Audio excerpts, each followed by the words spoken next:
Tidak ada pelatihan militer. Jadi masuk barak militer bukan latihan perang-perangan, bukan. Membantu membangun kesehatan pikiran, kesehatan mental, dan kesehatan raga mereka agar mereka menjadi anak-anak yang bugar, tidak minum, tidak merokok, tidak makan eksimer, tidak minum ciu. Yang itu obat-obatan itu marak di mana-mana. Kan kita ini baru rame ketika ada kebijakan yang dianggap berbeda dengan tempat lain. Tapi kan kita tidak rame ketika anak-anak sekolah menganiaya orang. Anak-anak sekolah di Purwakarta, anak usia SMP 8 itu membunuh secara terencana kakeknya karena tiap malam dihabiskan waktunya untuk main Mobile Legend karena ada fasilitas dari pemerintah daerah dalam bentuk wifi gratis. Kan kita tidak juga menyoroti bagaimana anak-anak tidak pulang ke rumah setelah pulang sekolah bersama grup motornya nongkrong sampai malam. Kan kita juga tidak menyoroti bagaimana orang tua menjadi korban pinjol, menjadi korban bank emok, bank keliling. Mereka mengalami kemiskinan akut sampai rumahnya disita, sampai kompor gasnya disita demi pendidikan anak-anaknya yang anak-anak itu kepentingannya untuk studi tour, perpisahan, outing kelas. Coba tanya deh ke jajaran TNI dan Polri, apa sih yang terjadi pada anak muda hari ini? Satu, tangannya rapuh. Jadi ada orang yang pengen panco aja patah karena makanannya junk food, fast food. Yang kedua, kakinya kalau loncat latihan, loncat dari mobil itu patah dan keseleo. Kenapa? Karena tidak pernah jalan kaki. Di balik itu negara, berapa sih kebutuhan subsidi BBM yang digunakan untuk motor-motor yang digunakan oleh anak-anak yang di bawah umur yang belum waktunya berkendaraan bermotor?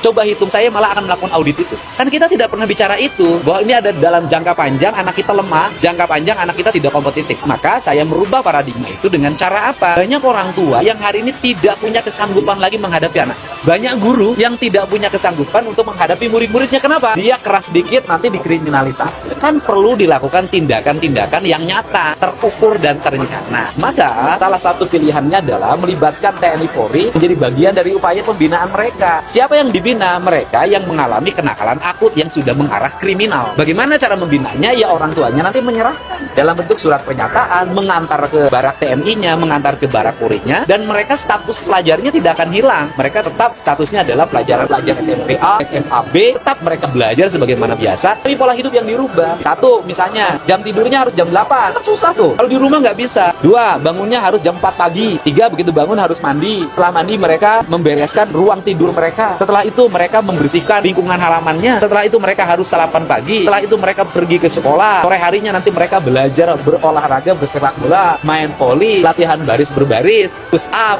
sit up. Yang itu saya lakukan dulu ketika SMA. Diajarin puasa Senin Kamis. Setelah maghrib mereka belajar mengaji bagi muslim. Kan bagus arah pembinaan yang tidak didapatkan di ruang di lingkup kehidupan pribadi mereka di lingkungan rumah.